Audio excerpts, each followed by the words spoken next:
Welcome to Married to History, where we try to be informative, entertaining, and family friendly. Aloha, I'm Christopher. I have a fancy piece of paper on my wall that says I know more about history than most people do.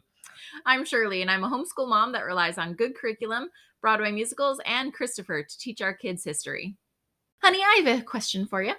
What kind of question? I actually have 3 questions for you. 3 questions. Intriguing. 3 questions. I'm up to the challenge. So, Bring it. So, in front of us here, we have a pile of all of the books that I have bought for you over the years. Yes, my treasured books removed from their glorious purposes places on a bookcase and tossed very carelessly into a pile. Yes. My precious books. They won't be hurt. It's okay. Nothing about what you said so far was a question. Okay, so my 3 questions are: 1, what is your favorite book that I bought you over the years? The Art of War. Hold on.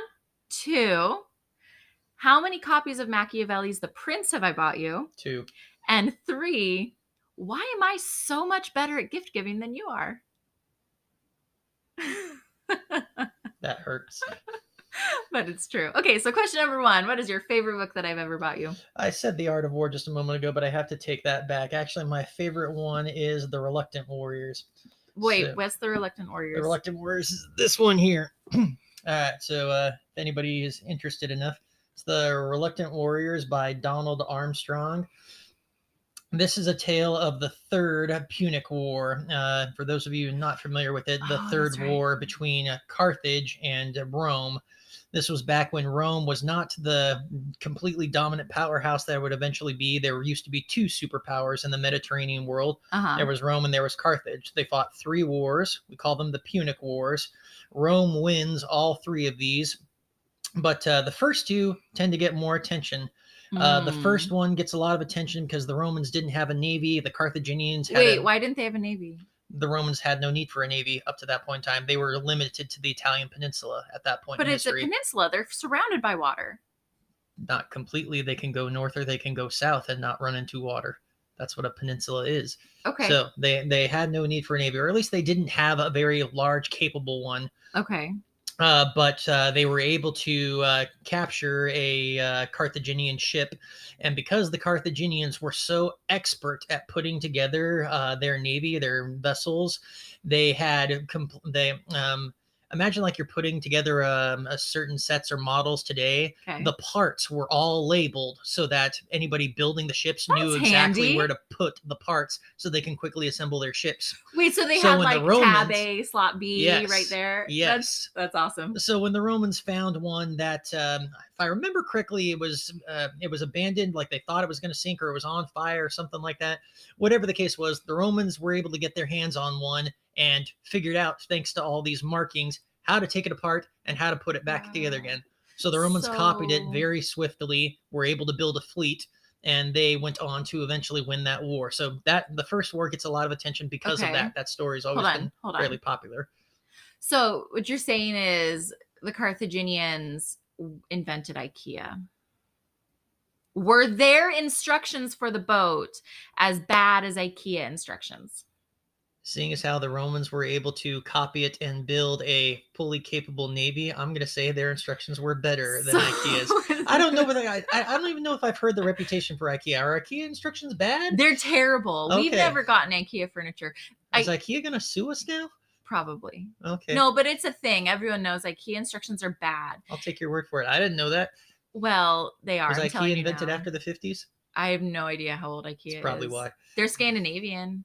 Are the Scandinavians known for good boat instructions? They are actually. Are they? Scandinavians include Viking longships. Yeah, but were their pieces individually labeled like the Carthaginians were? Not to my knowledge. Okay, but their furniture is. All right, so that was the first war. The puny war. Got it. Tell me you didn't just say that. The first puny war. Punic. So was it Punic? So was it small? Was it a small war? Give me strength. Was it a weak war? It was a big war. It was the Mediterranean War. All the soldiers were scrawny.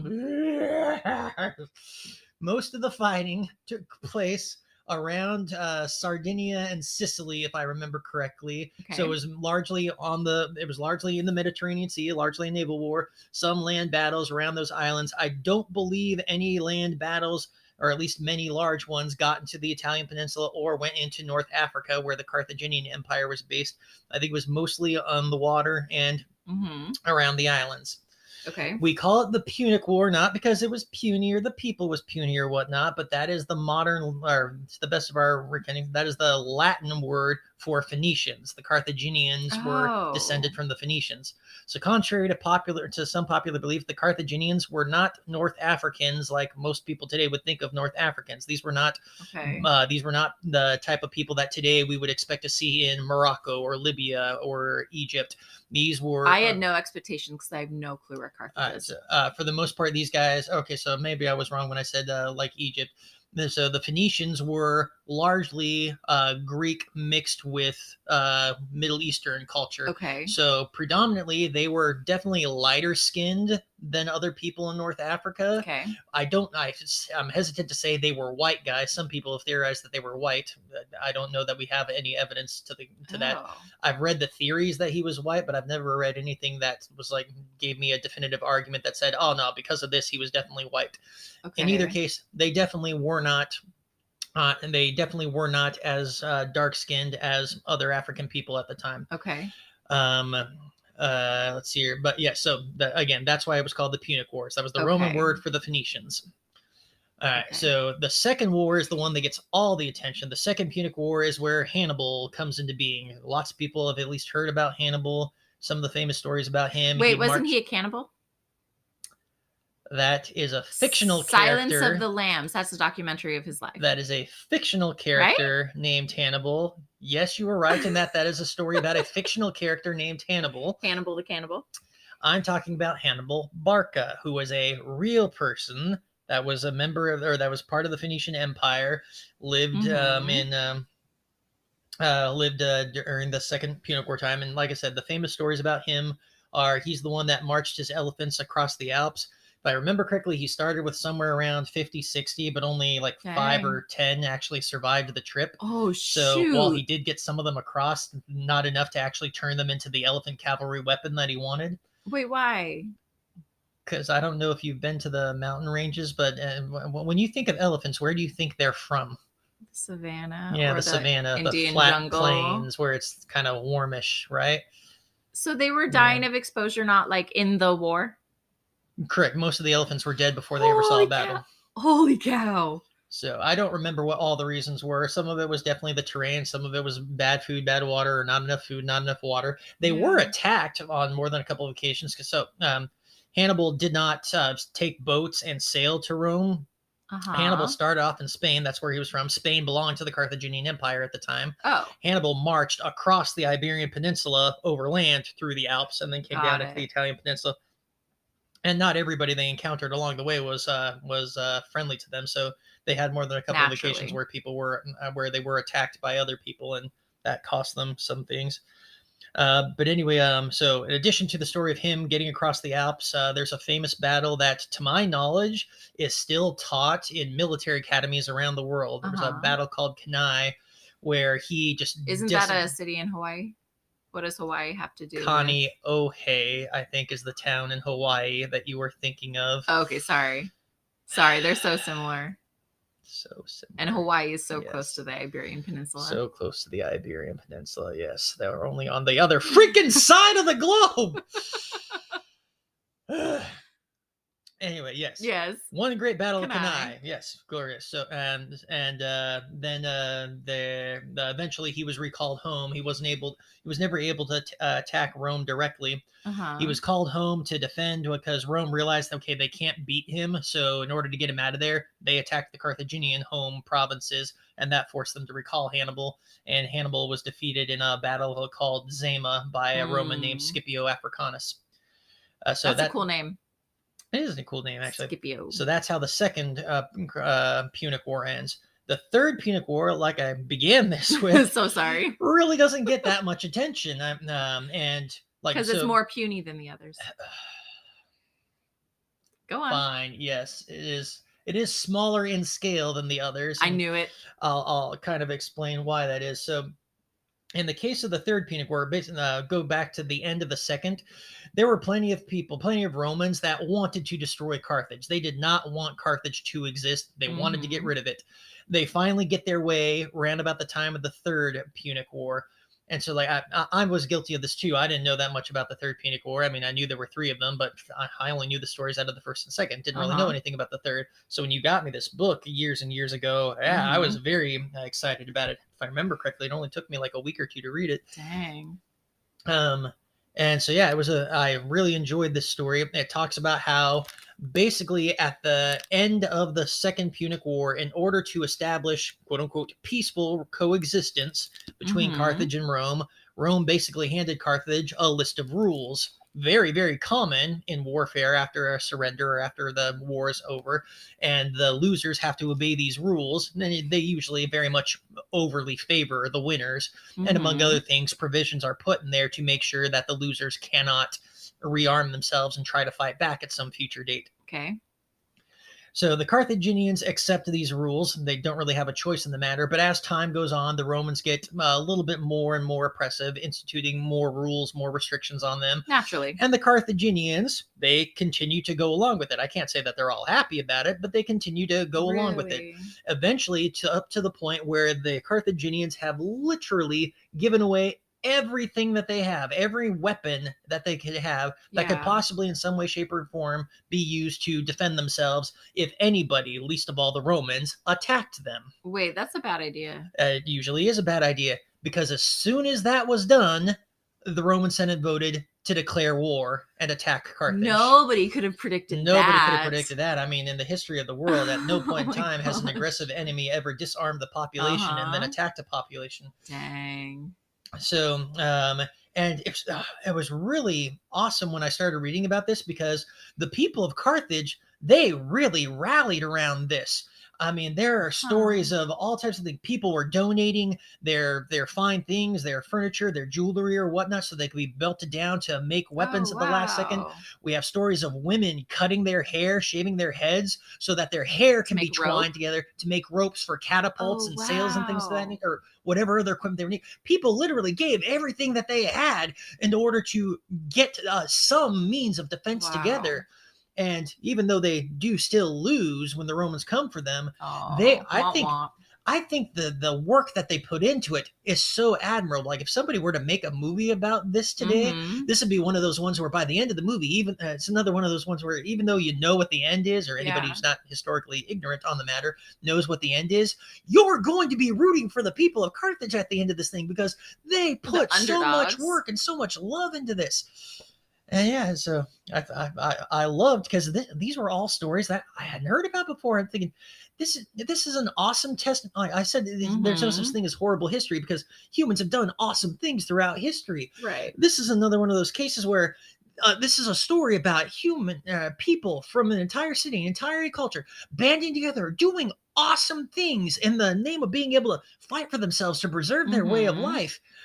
And it's unfortunate that they didn't win, but just the fact that it's even more unfortunate that the Mhm. story doesn't continue to exist. Right. That nobody Nobody hears knows about it. that once upon a time there were these people who were oppressed by their enemies, who then were betrayed by the people that they kept yielding to in the name of Right. preserving peace. And then at the last minute, they still fought as best they could. They gave everything they could to try to manage a defense of Right. themselves. They didn't just roll over and So yeah, if die. anybody ever wants to, again, it's called The Reluctant Warriors by Donald Armstrong. I think it's an awesome book that, like a lot of other books, has great stories about what people have done in history. I have no idea if they're my ancestors. I don't know. Mhm. I have no reason to believe that I have any ancestors of the Phoenician line, but despite the fact that these might not be my ancestors, they are people Yeah. like you and me who have had difficulties and challenges like you and me, who, when faced with that, had amongst their choices fight, Mhm. give up, run away, whatever the case might be.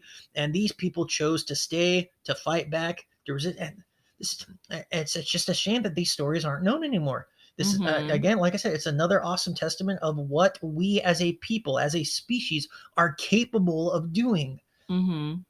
Uh, Inspirational. yeah. So yeah, I think that is my favorite book. It's cool. I forgot that I got you this one. Every book in this pile I love, but I think that one is probably one of my favorites. And I think that was also one of the first ones you got me too. It was. And I had forgotten about it, but it is definitely one of the first ones. And I do remember now, like, because see, I don't shop. I don't pay full price for books. I come across things at thrift stores. Some people call that prudent.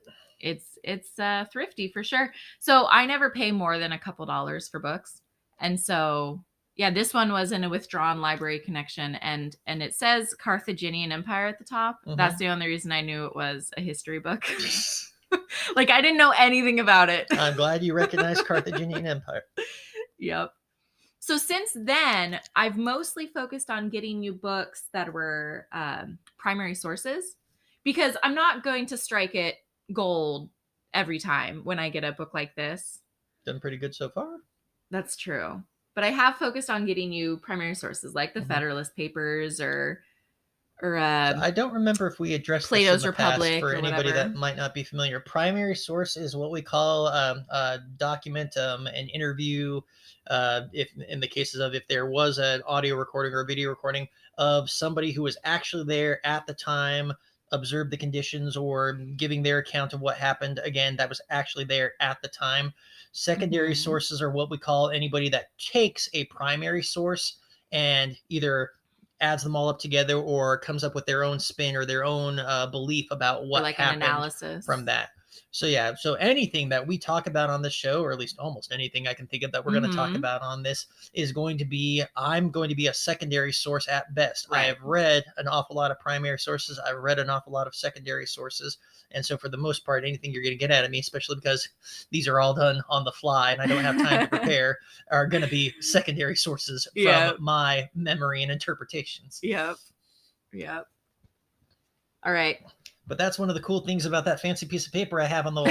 It says that you can take anything that I say to the bank.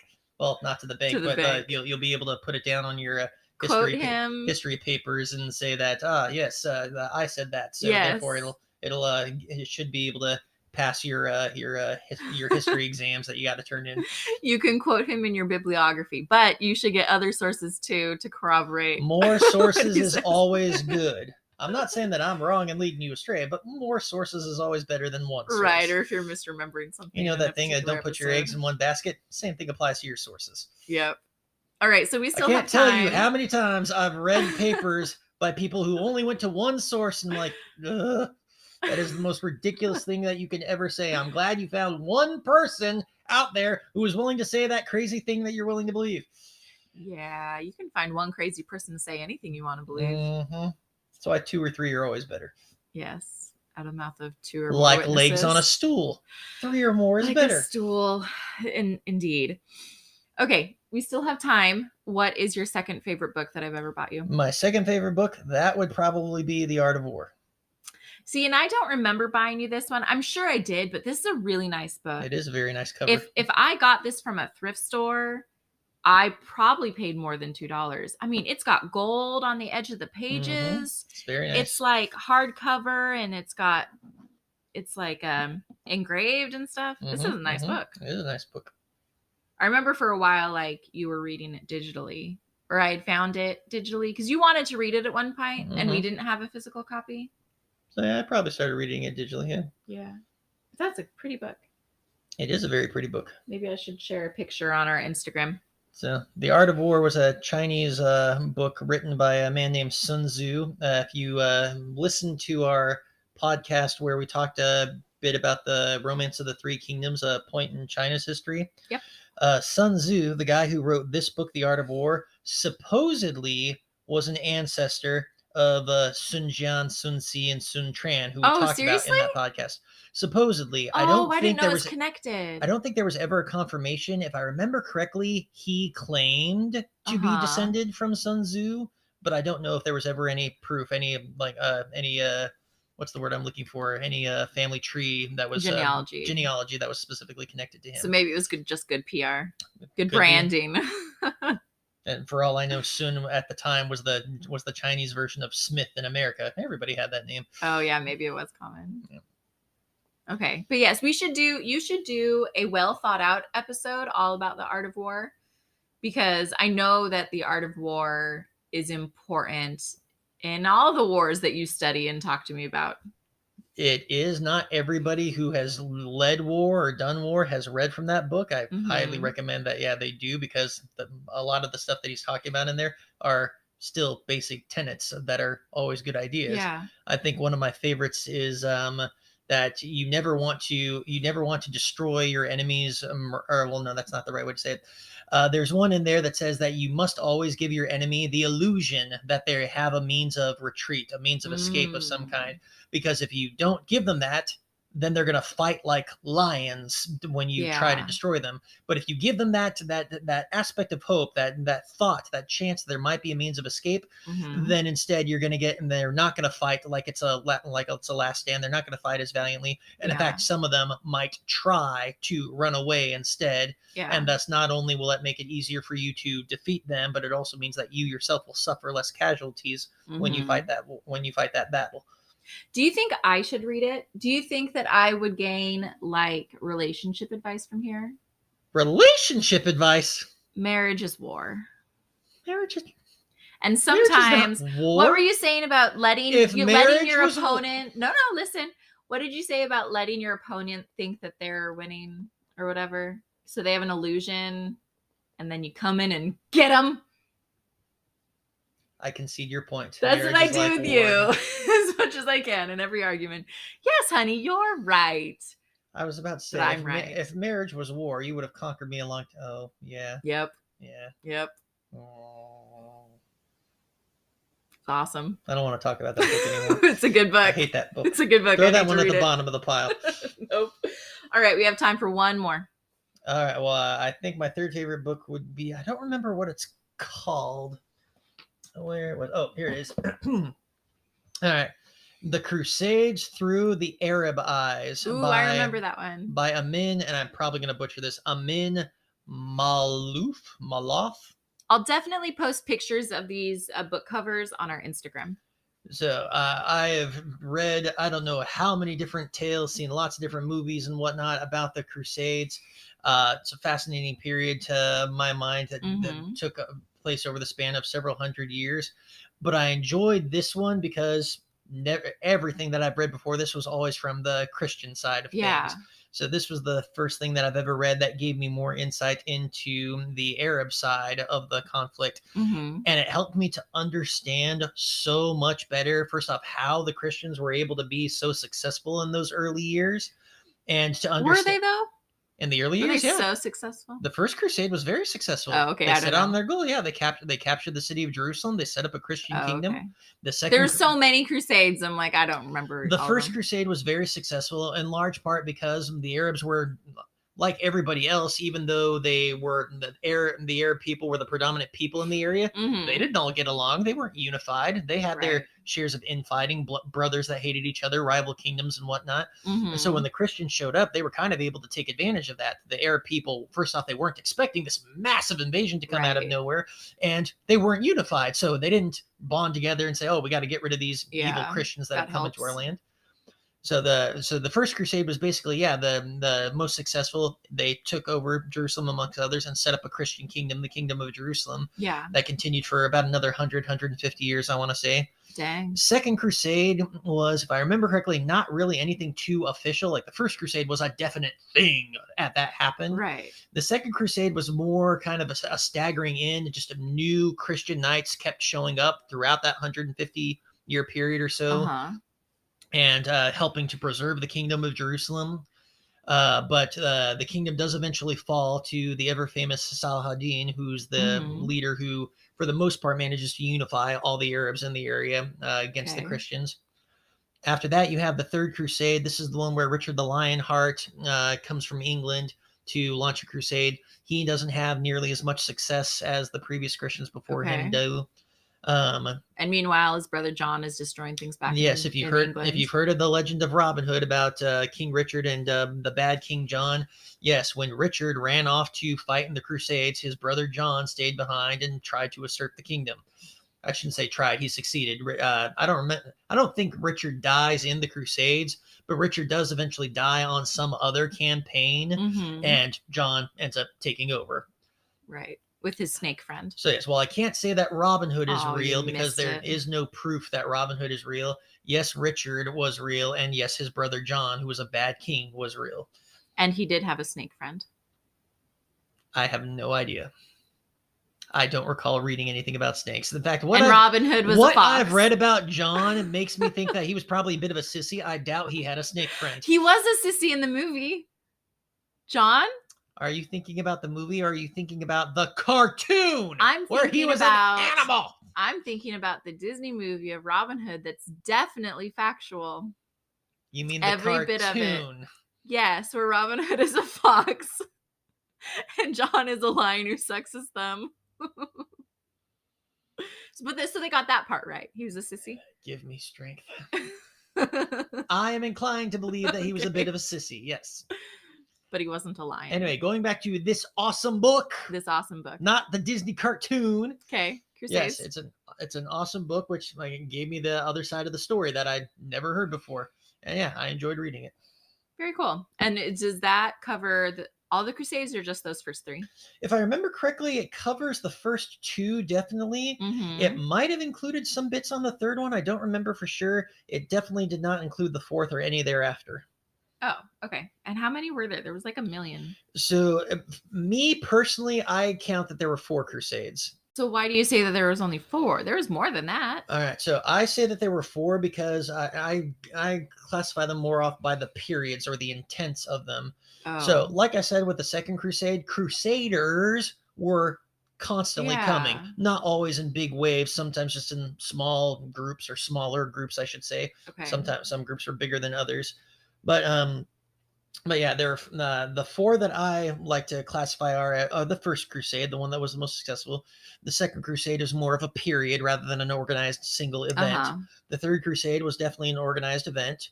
The Fourth Crusade was also an organized event, but the Fourth Crusade, things went a little bit haywire. So I've heard multiple different accounts of this, but my favorite and the one that I'm most inclined to believe is this. The Fourth Crusade, there's a big bunch of armies from all over Europe that are on their way down to go fight in the Holy Land. At this point in time, I think almost all, if not all, of the Christian kingdoms are gone, have been wiped out of the Holy Land. Dang. None of them are left, or at least none of any power or influence are left behind. Okay. So as this new great big army for the Fourth Crusade is coming down, they're going through what at the time is the Byzantium Empire, Southeast Europe. It's the last remnant of the Roman Empire up to this point in time. Okay. And there's a dispute for the throne during this time. I don't remember if it was brothers or cousins. Anyway, at least 2 different guys are fighting for the throne of the Byzantine Empire. Right. And one of them says, hey, guys, before you go down and fight to the Holy Land, how about I pay you to come and fight for me instead? Smart. The Crusaders agree to this, so they go to fight for him. Yeah. The Crusaders help him win this fight, but after they win, he doesn't pay them. Of course not. So what do the Crusaders do? They sack the city. They sack Constantinople, the capital of the Byzantine Empire. They sack it.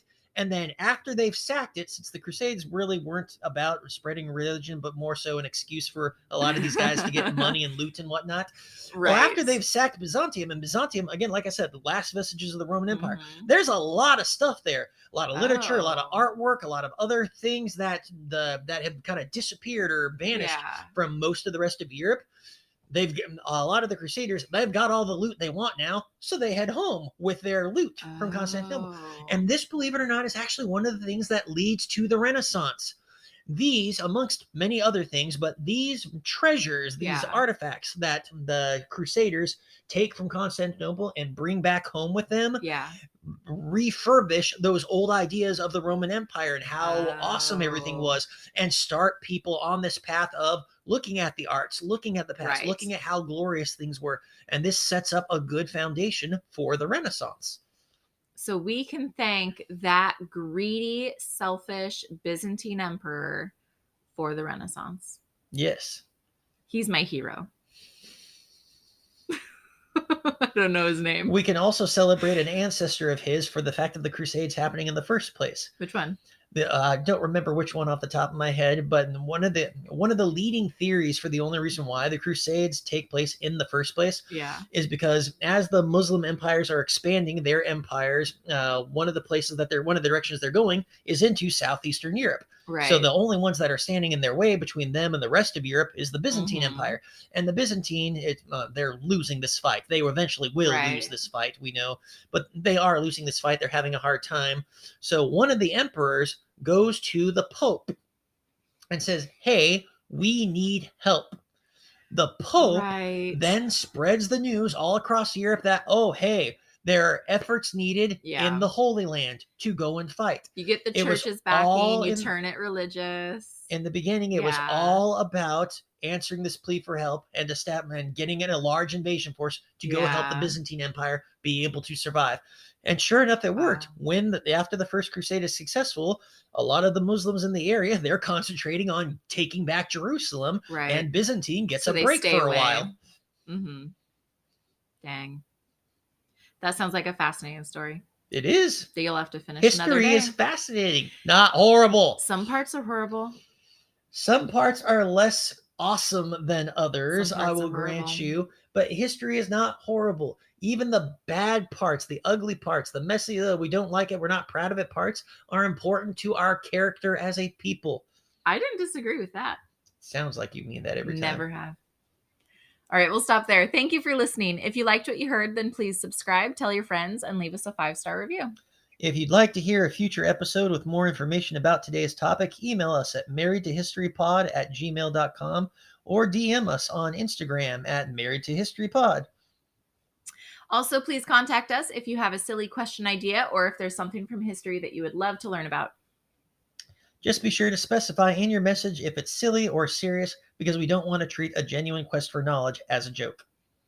And we'll talk to you next time. Bye. Bye-bye.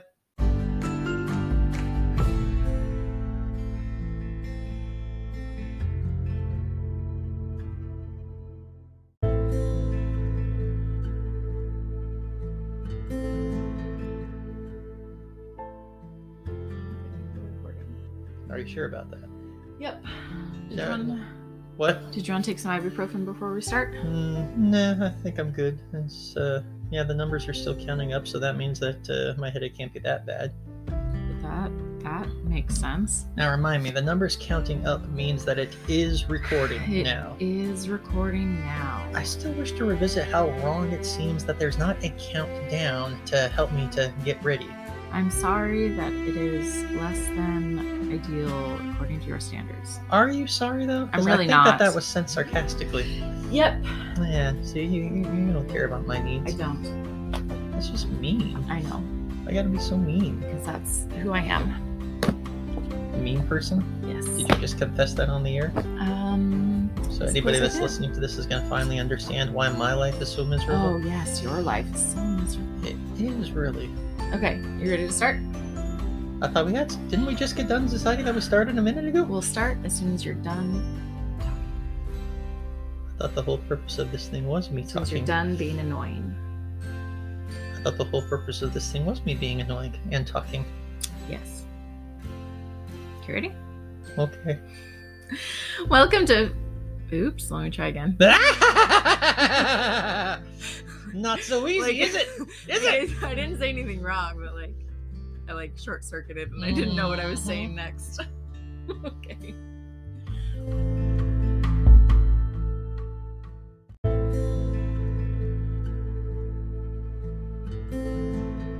All right, are you going to put my books back now?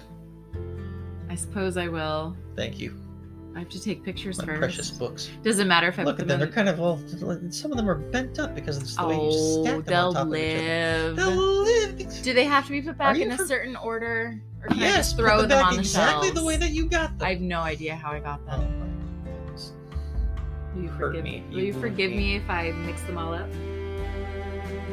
Should I sort them by color, or alphabetical, or by time period? Color?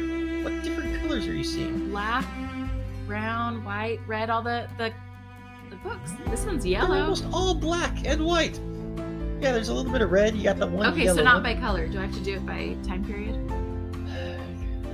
Do you even know the time periods of these books? No, because if you asked me to do that, then I would not comply. Do you even know which came first, the Prince or the Federalist Papers? I'm not that stupid. I've bought The Prince for you twice. I think I know something about The Prince. Then which came first, honey? The Prince. Okay, I'm proud of you. See? I don't remember that I bought it for you already, but I remember what it is. Which came first, the Iliad or the Odyssey? I have no clue. You ballooned me. No clue at all.